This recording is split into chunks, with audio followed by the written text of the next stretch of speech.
guys, this is Chuck from Maverick's Arcade. As you saw from the title screen, I'm not sure what I'm going to call this yet, but I'm going to kind of make a more regular issue of trying to help people when they're needing help to arrange a Skype conversation and so forth. I think this is beneficial for two reasons. One, obviously, it's helping the person that I'm trying to assist. And two, it's kind of giving you an insight of how I troubleshoot an issue.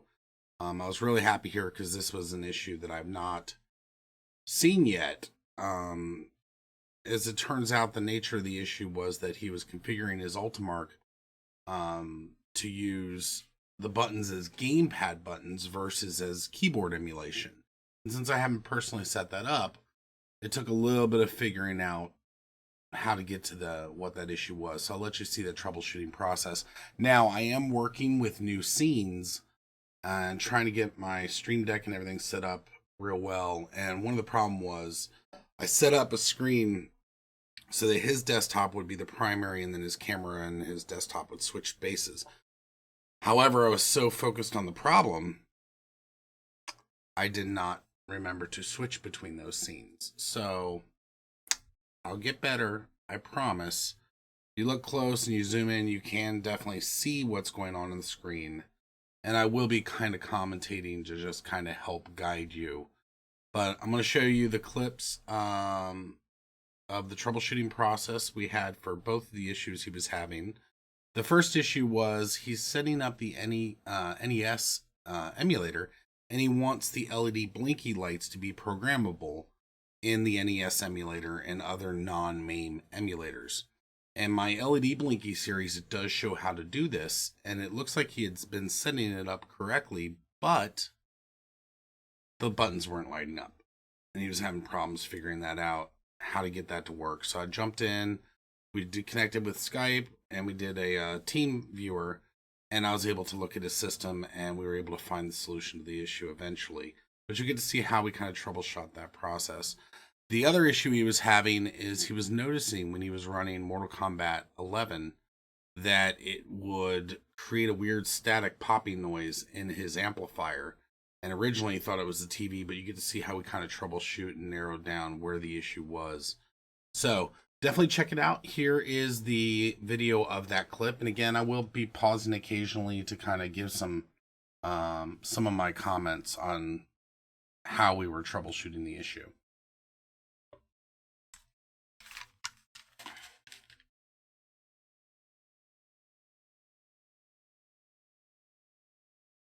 There you go. All right, so we got the config and we have controls. So I'm gonna tell you something right now that was interesting that I noticed. Go to the LEDBlinky output test. Yep. Oh, not the main one, just the LEDBlinky one. Oh. Up. There. Yeah, right there. So that's what it says. Uh-huh. And it makes it seem like I have to. So what it's saying here is that there was no, that the file was it not configured? Sorry, let me, let's pull up the magnifier. Whoa. That's not what I wanted. Let's go back down to 100. Where's our video?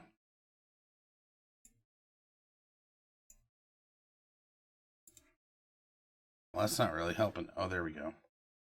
So yeah, it's saying right here, what it's saying is no LEDBlinky output controllers configured. So that's what that message is saying, is no output controllers configured when we got to that point.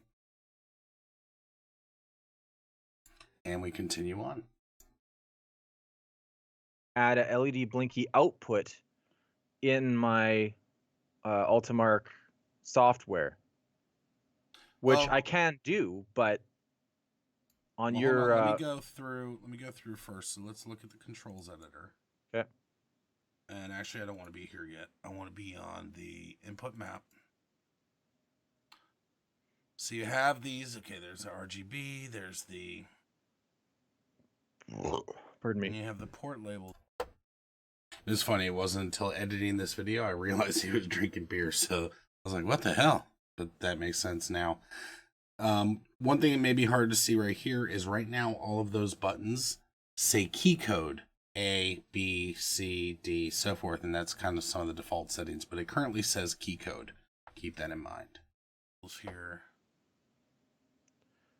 And the port labels are the default port labels. Okay. Yeah, they all match to where they should be. Mm-hmm. And then let's just look through here. So you have P1 coin, joystick 2, exit pause, P2 coin, P start. And because of that, everything in MAME is working correctly. Yep. And then what we want to do is, let me look at your animation editor or your controls. No, not controls editor. Config. Hold on, I'm glancing. Let's go in here. Tools. Okay, so input map. Yep. Then controls editor. Let me see here what you've done here. So we have Nintendo Entertainment Center. We have default. And we go in there. And we have, okay, yeah, see, that's the problem. What? It's P1 button 1. What's the issue there? The control needs to be, hold on. So we have P1 button there. It's not the input code. It would be, where was it? The key is it would need to define, it needs to match the code that you have in the other setting. Hold on. Oh. So the setting, let me get back to your input map. Because that's how it correlates the two. Okay. So P1B1, let's see if we come back here. Now I'm trying to remember, I can label this, yeah. So you can change that to P1 button 1 if you want, right? So we want to change, now the thing is, let me leave it the way it was first. So let me not change your configuration just yet. But the thing, let me get what this one is actually called. So this is P1 button 1. The key thing is, I'm not sure if in the other application I'm able to copy it. Okay. You see what I'm saying? Yeah. So the thing is like when I set up mine, I made sure the names matched between the two. And then that way, so what's happening is it's trying to send that light command to this. Which is not the same name. Correct. Okay. So the thing though is I don't think I can, let me see if I can put in a new, if I can define it. No, I can't. So I have to try to change it to in the input map, right? Now right now when you launch NES, it goes completely dark, right? Right, there's nothing lighting up at all. So this would be a good test to answer that question if we say, and I'm making sure to get the case exactly the same. And what kind of sucks is they should allow you on the control to pull like you should be able to just pull from here on what's in the other setup. Yeah, take all the labels from there and put them into the input map. That's what we're going to try right now with player 1 button 1. We're going to just try to change the port label to be this. Okay. And then we're going to launch it. We're going to close your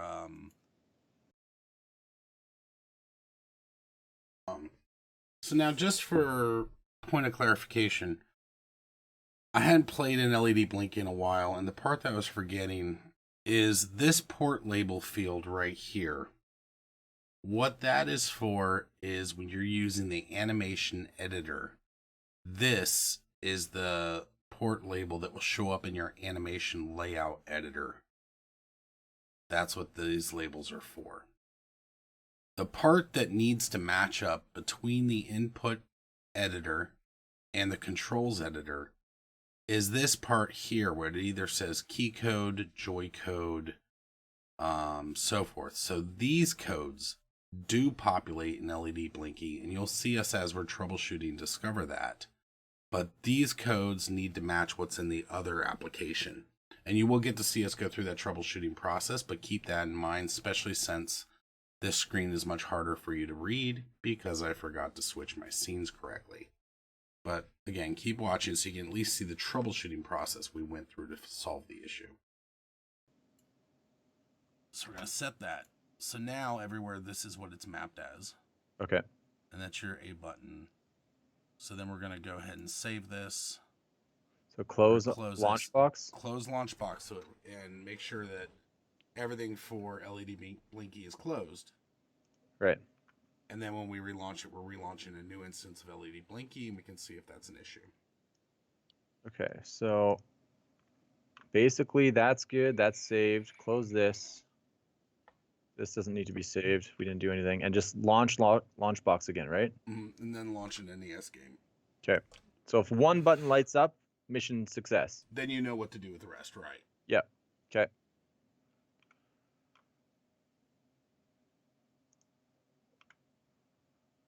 Okay, let's try this.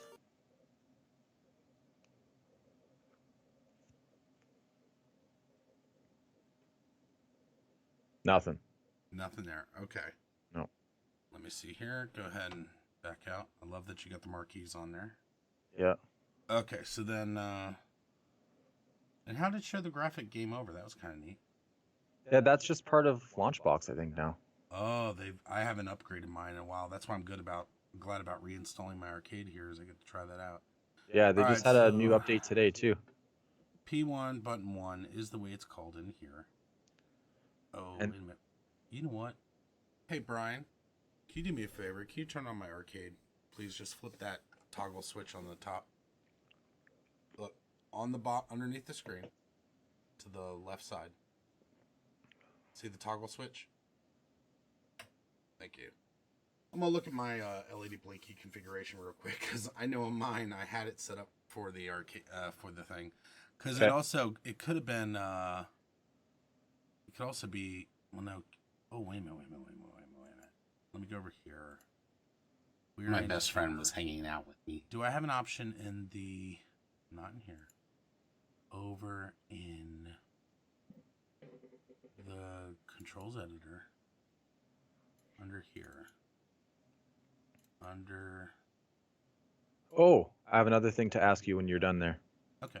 But let's see here. So on the ROM, the other point is on here, does it have the option? Okay, wait a minute. So that's what the control P1 button. The other issue was, this is where I'm realizing my mistake. That's the mapping, and I think you already have that. No, you don't. No, you don't. Okay, so here, this does take. Okay, so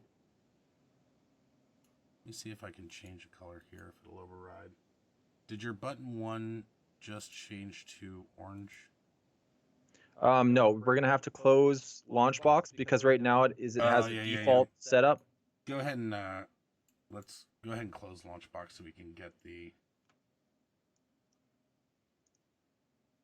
So we can see what buttons are lighting up. There you go. Yeah, there you go. Okay, so let's go into controls editor. Go in here. And all right, so this one's here. Okay, so my joystick is lit up right now. Key code A. Yeah, so we say now the button 1 should be right. It is lit up, yes. Okay, so the key is available input codes. There we go. Now, no, wait a minute.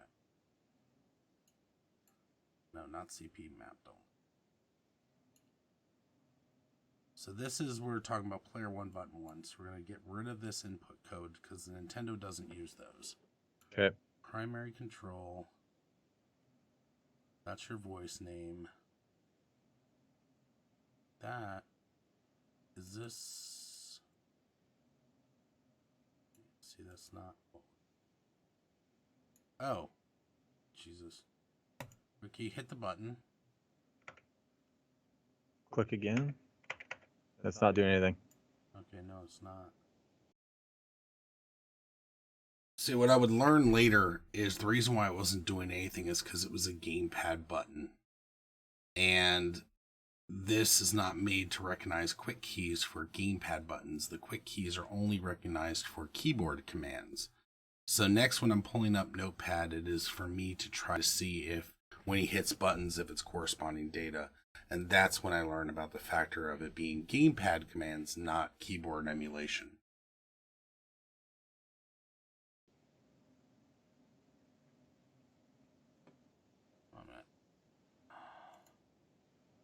Notepad. Hit the button. Oh, I should let you know they're mapped to joysticks, not to keyboard strokes. Oh. Yeah. Okay. Yeah, we don't want that. Because watch, just for example, okay, okay, this is helping. This is very good. Yeah. But I would like them to be to joysticks if possible, because I use RetroArch for a lot of my my games, and that makes it. RetroArch has a lot of keyboard functions with different letters and everything, right? Okay. So every time I tried to map any keyboard strokes to the buttons, it conflicted with something in RetroArch. Were you having it as separate keyboards? No, I don't even know how I would. Well, I'm not sure how it works in RetroArch, because again, I'm playing with RetroArch a little bit more myself lately. Okay. But with that being said, in MAME, for example, you could do multiple keyboards. So just like if you have multiple joysticks on MAME, it would say joystick 1, joystick 2, joystick 3. Okay. MAME and other emulators would then recognize, with multi-keyboard turned on, this is keyboard 1, button A. I don't think RetroArch does that. It could, Okay. but I've never dabbled with that at all in it. Well, let's test my theory real quick on this. Let's change your input mapping and set your. Oh well, you would need to change the joystick in the Ultimark interface first. Yeah, which is at the bottom on my taskbar there. Go ahead and you go into that, and let's change button 1 to be A or something like that. Okay, button 1, not a gamepad. You wanted a key. Yeah. Okay, put it as A. There we go. Done. Okay. And now this is mapped as key code. As we're gonna call it still that button, but it's mapped to. Let's throw this over here again. Hit. Yep. Okay. Comes up as A. Making sure it's A. Oh yeah, because see, look, all the rest of your buttons are encoded that way. Okay, so wait. Because this doesn't take joysticks. But it does. The newest update that I have for Ultimark says it's keyboard and joystick compatible. Right, but this isn't Ultimark. This is right. Arzu. LEDBlinky. Right, and that's Arzu. And that only takes keyboard? It looks like it only takes keyboards. This might be something to pass on to. Oh, now, have you shit. updated LEDBlinky lately? I will stand I to got be corrected. it like less than a month ago, so it should be up to date. Okay. This may be... Okay, go ahead. We got that in there already, so we hit set port. Okay, so now this is set. Now, before anybody overreacts, I do discover before the end of the video how to do it correctly, and I stand corrected by my first assumption. Both systems are able to use the gamepads. We just had to work through and figure it out. So continue. This is A, right? Yeah. So we're going to go ahead and hit save here. We're now going to go into here, and we're going to go back into the controls editor. And then we're going to go into Nintendo, and we're going to go into here. And now we're going to look at button 1, and it's bound not to this, but it's bound to key code A. Yep. And then we're going to hit OK. We're going to hit OK. And we're going to verify it one more time. Key code A. Right. Is that. And then we're going to hit save here. I did hit save the other times, right? Yeah. Yes, you did. So player 1 and then player 2 would be a whole different set. Okay, let's give this a shot. Let's go ahead and launch it and see where we get. Okay. If anywhere. Now, if this does work, it creates a whole new set of problems for me that I'll explain in a second. Right. But this is a good curiosity test. Let's see what happens. Yeah.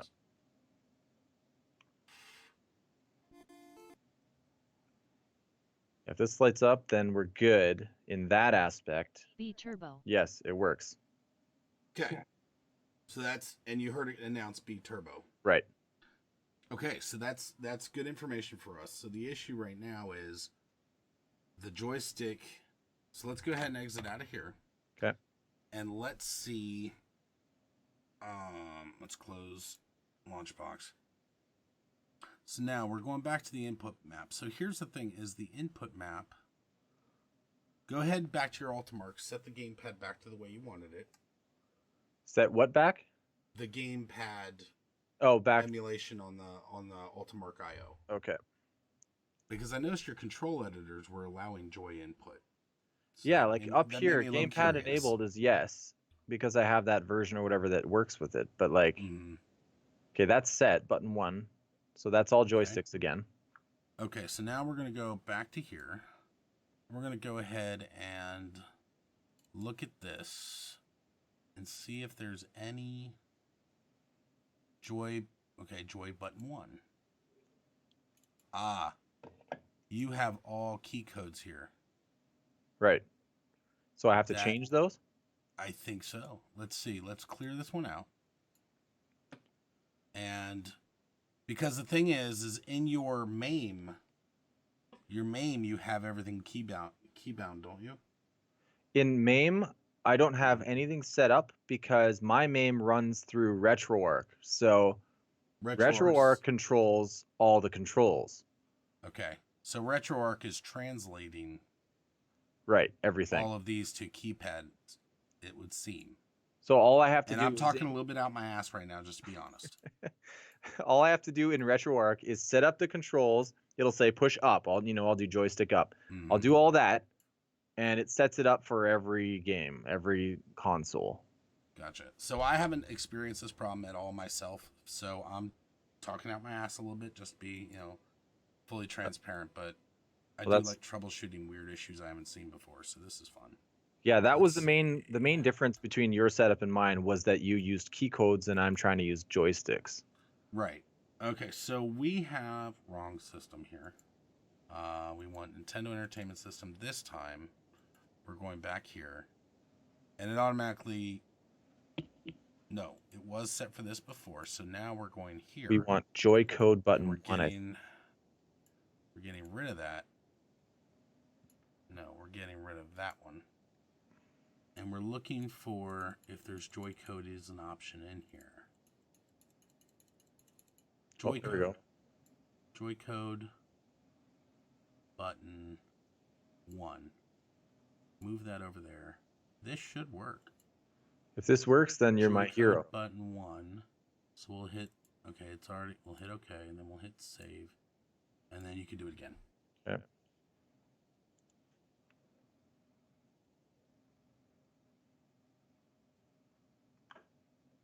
And that'd be good too, because you've already got MAME working. You've already got.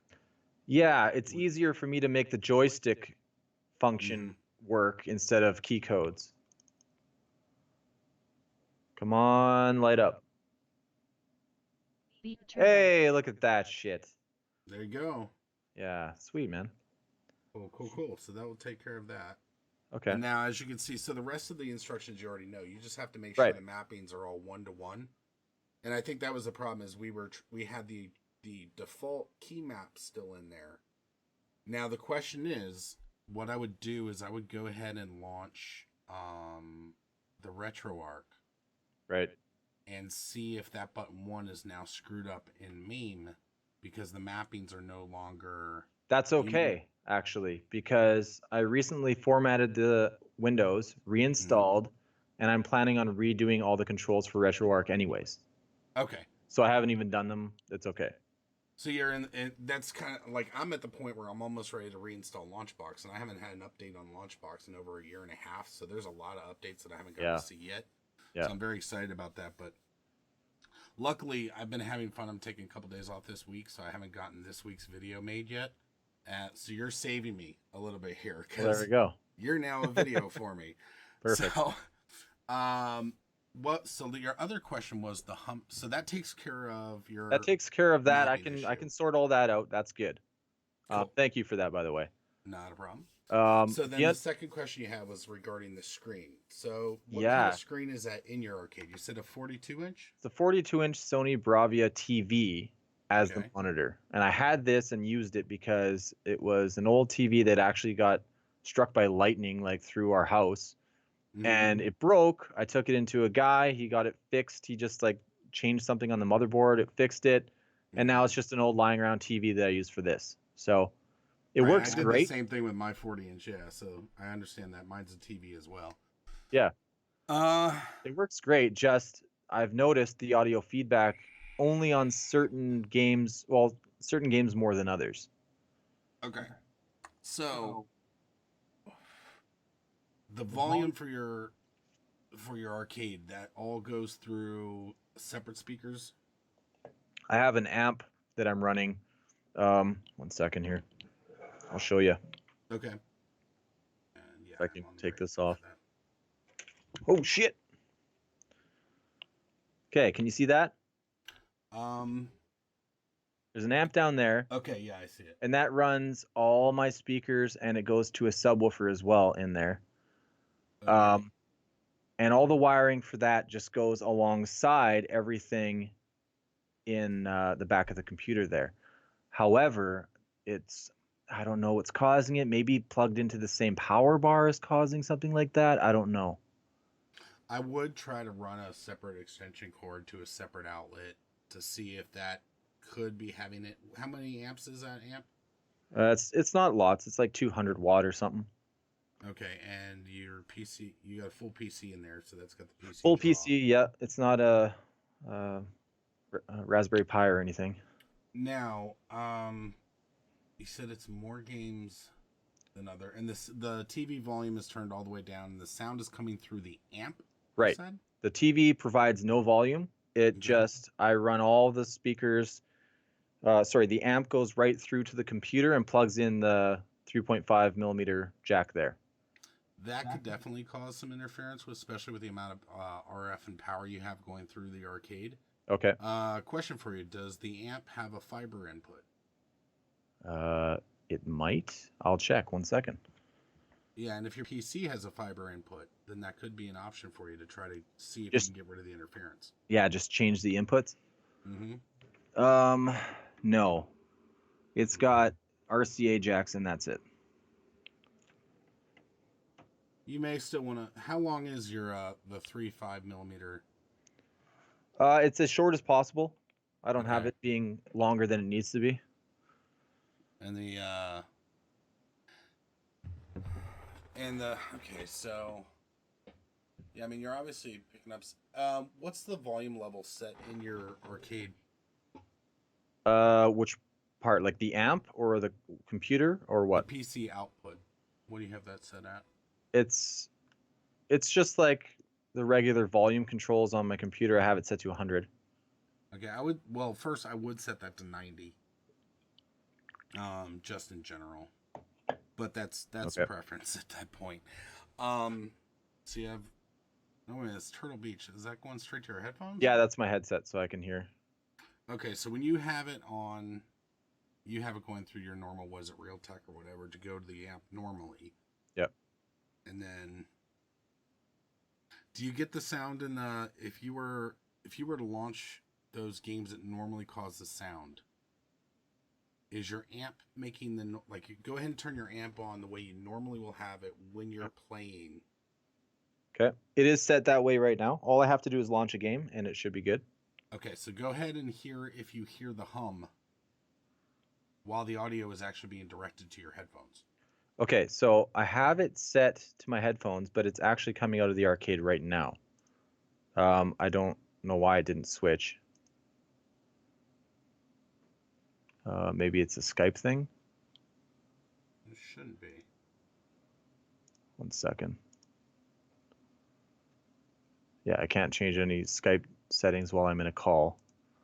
Yeah, it's like I hear you through the arcade, even though I prior set it up through my headphones. Okay. So I don't know what the hell's going on there, actually. Okay. Well, what I'm trying to figure out, let me see something. Let's try to set it as Sony. and then Turtle Beach. Can you still hear me now? Oh, okay. I know. I think I know what's happening. I do know what's happening. So I set you to come out of the arcade in Skype. So right now you're talking and I can hear you in the arcade. But when I launch a game in Launchbox, it will come in my headset. I forgot about that. Okay. You actually should be able to. Okay, so anyway, I'm coming out of the arcade. Is the system humming right now? No, it's fine. Go ahead and launch one of the games that normally will cause that sort of noise issue and tell me if the noise is still coming out. Okay, so that means I will switch this to come out of the arcade. No. Oh, sorry, You want to do just through the headset? Mm-hmm. Okay. Through the headset. What I'm trying to figure out is the noise that you're hearing from the 3.5 millimeter jack, or is it from the TV screen? Like when you're hearing the noise, is it the screen itself that's making the noise, or is it the amp that's making the noise? It's the speakers that are connected to the amp. So like the arcade speakers making the noise as well as providing the music and sound effects for the game. But it's mixed in with the music and sound effects is the noise. If I run it through my headset, I'm thinking I'll hear nothing. So I'll try that. I notice it most on Mortal Kombat 11, so. Right. Okay, so just wait. Okay. Already when it was changing screens there, I heard a little bit of interference through it. Through the amp or through the arcade. Okay. There's a bug on my screen. Or my... Either he fell or he got away. Okay, so again, now we're in the game, and on the speakers of the arcade, I hear that little bit of that noise. Okay. I'm going to see if the speakers in my headset are what it comes through, but I do hear the noise already.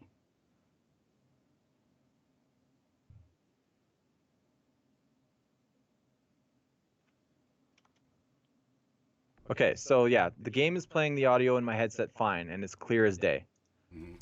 However, yeah, you want to hear the sound that I'm hearing? Yeah. 1 second here.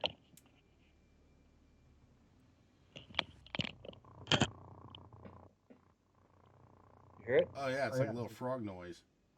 Yeah, it's really low rumbling frog noise. Yeah. Okay. Do me a favor, shut the screen itself off. Shut the screen off? Leave the game running. Yeah. Shut the screen off. Okay, 1 second. I gotta get my...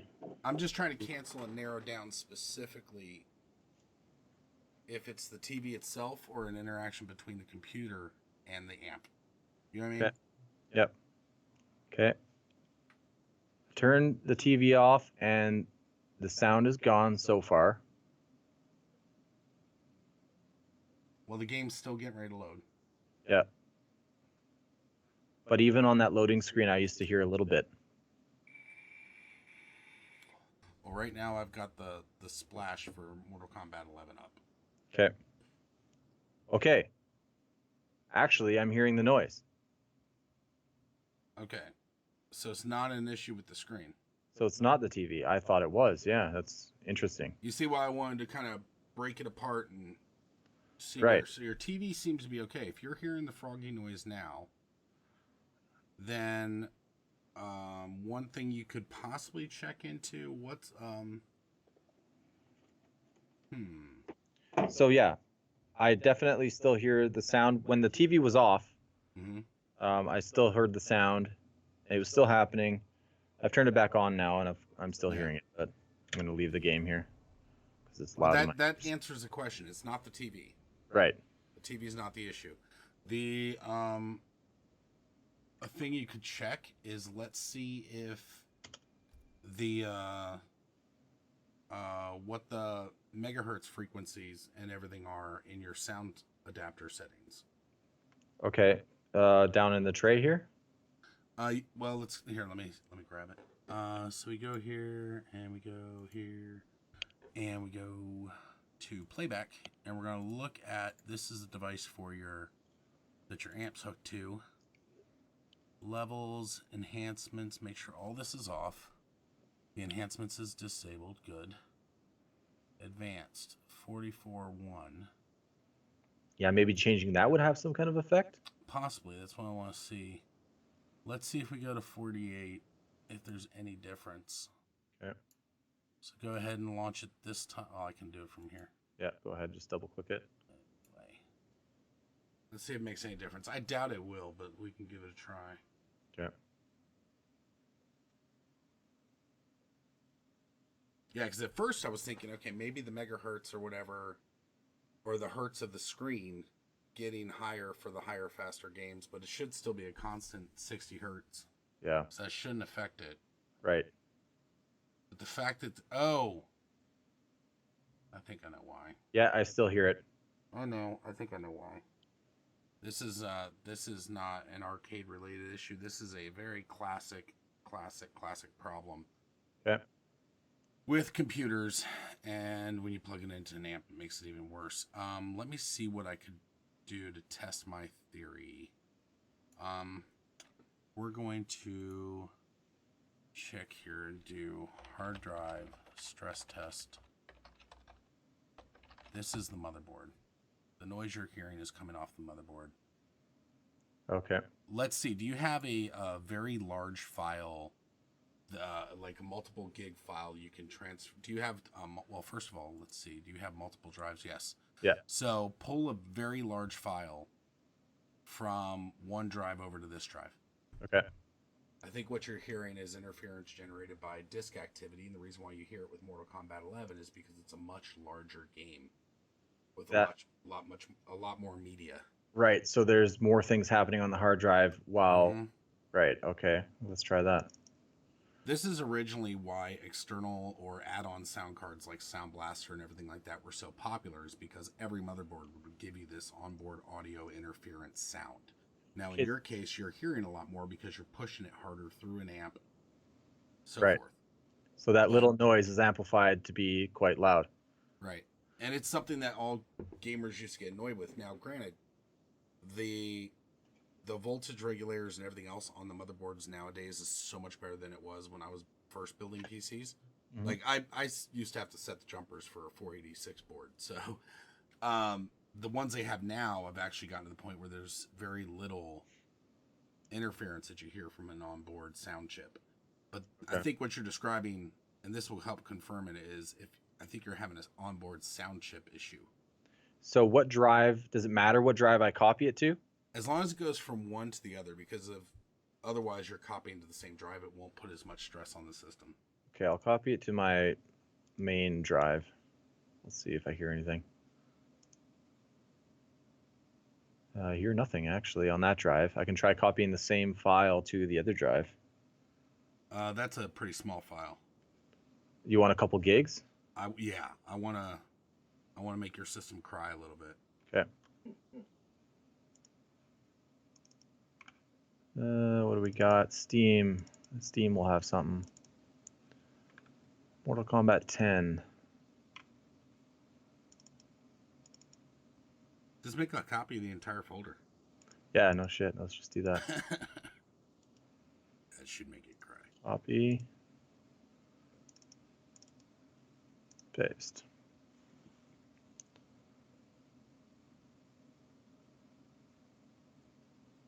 So far, nothing.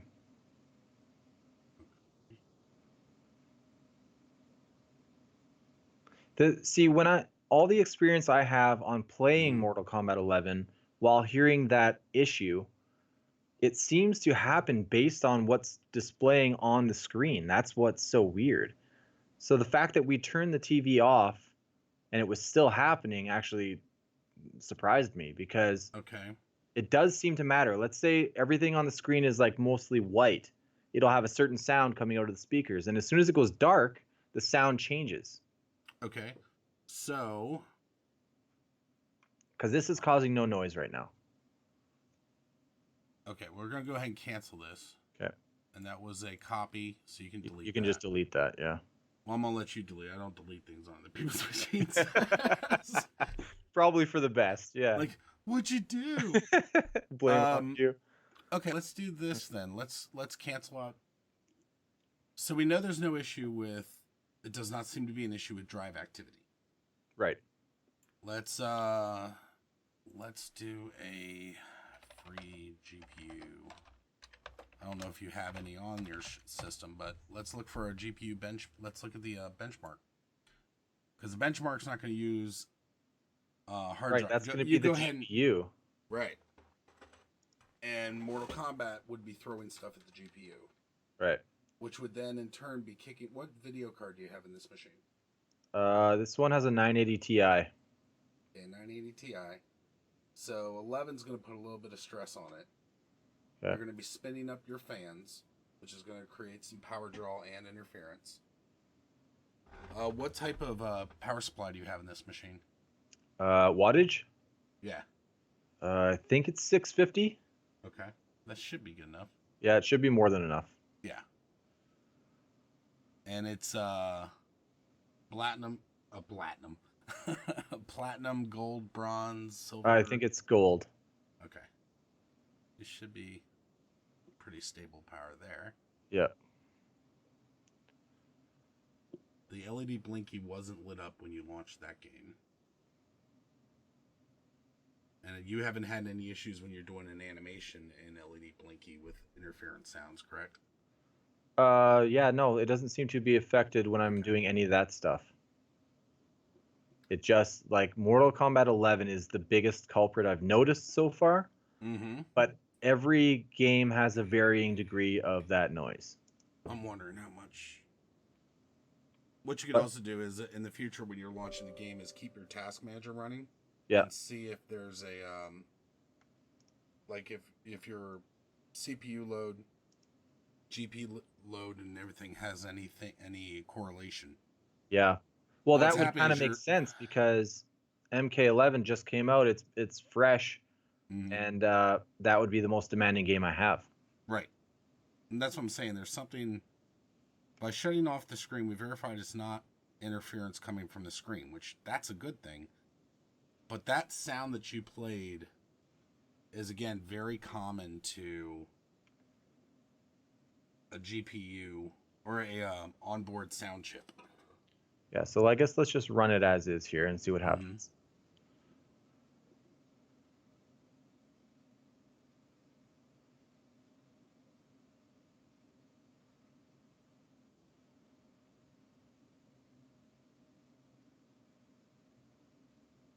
So if it is the GPU that's causing problems, again, I wouldn't even know where to start with that. Well, then once it begins, well, it wouldn't necessarily be the GPU causing problems. It would be the fact you have an onboard sound card that's annoying it. Okay. So yes, there is noise coming from the speakers. And it's really, it's squealing kind of. Do you want to hear it? Yeah.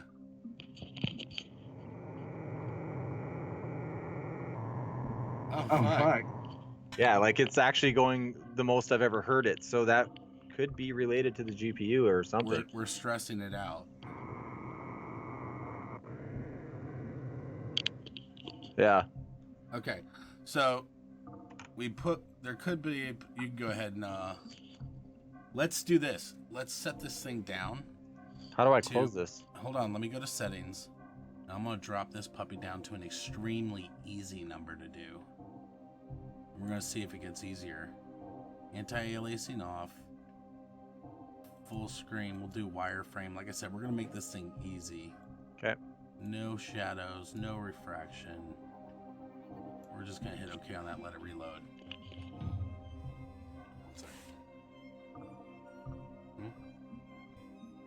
Your phone died? No. Let's see. Oh. No, I'm recording.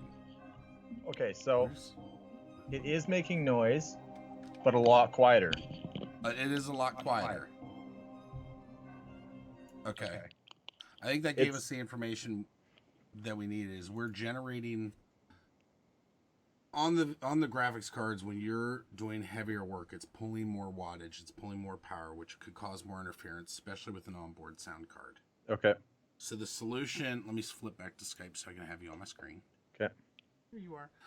So the solution that I would recommend to try first is, I mean, the sound card on your machine is nothing special. It's the same thing every onboard chip is basically now. So what I would suggest maybe you try is to see if you can get like even if it's like a USB audio adapter, something that takes the sound processing away from the motherboard. Okay. And you can get like a really dirt cheap, because it's stereo output you're using anyway. You're not using surround or anything, correct? Right. Yeah. So you can try to do like a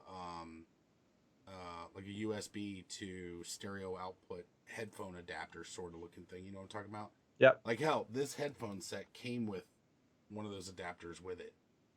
Okay. To do, but yeah, they're like $20-$30. So if that happens to work, definitely let me know, because it'd be an interesting follow up. But yeah, I'm thinking that you're getting, because you have an onboard chip, when you're stressing and pulling a lot of power through the board or that bus, because of the more graphics you're doing, there's more power draw. Yeah. Coming off of the power supply, and you're also transmitting a lot more data through the motherboard through the adapter, which that expansion slot for the graphics card, the PCI slot for the graphics card, is going to be really close to where the sound card is located on the board. Yeah. So on my main PC, I actually bought a nice motherboard. I think it's a Hero 8 or something like that. One of those, ROG motherboards, and it's actually got something on it. It said that the sound card area of the motherboard is like isolated in a way. Right. So anything that happens, it's isolated from the noise that is created by the motherboard. So that would make sense why that has that. This motherboard is a cheaper one in here. So yeah, I guess it's not providing the same isolation that one would be. Yeah, and that's something that I agree with all the other tech people out there. I hate when they say gaming this, gaming that. But one thing that the gaming boards will say is that, isolated sound, this level chip. Now, granted, most of them have that chip, but they'll have like, when they have the boards with like a lot more DRMs, they have a lot more, or VRMs, and a lot of other things that are isolating various components of the board, and isolating the sound card. It's because, not as much anymore, but it used to be, if you had an onboard sound card, any motherboard you had, you were going to get irritation fuzz coming through. There was going to be some sort of interference. They've gotten a lot better on the higher end boards now. But yeah, a cheaper board, you're going to hear it. And older boards, you're going to hear it. So I would say try that USB thing, and definitely follow up with me and let me know if that I'll do that. I'll check it out, because that seems like a viable option now that we've kind of pinpointed the GPU is causing more noise when it's more active. That makes sense. Well, the motherboard's causing it because it's feeding the GPU. Yeah. Right. It's all working harder in the same area. Cool. Okay. Cool, man. So let me know about that. Will do. I think that's all I had. Like, that's the two main problems I had right now that I was stuck on. So yeah. So if you would, you obviously have a little webcam on this. If you would, when you're done with everything and you have the information, make like a quick little, if you would, like a 30-second, 40-second video. Okay. And just shoot it over to me, and I'll include it in one of my future videos as a follow-up. Okay. Sounds good. Cool. Thanks, Chuck. All right, man. You have a good night, and you too. We'll have a new video with you in it this week. Awesome. Sounds cool, man. good. Thanks. Later. All right. Bye.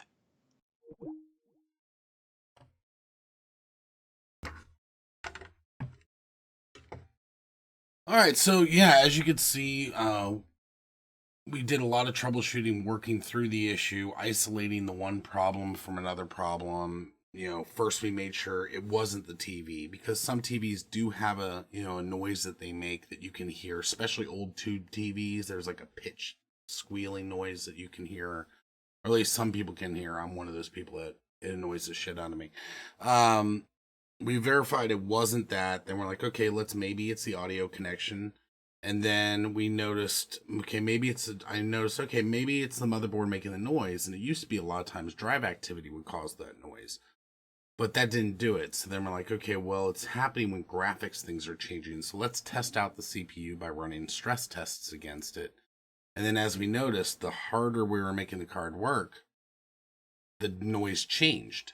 It was even louder than it's ever been before. And then when we scaled it back some, it got a little bit better.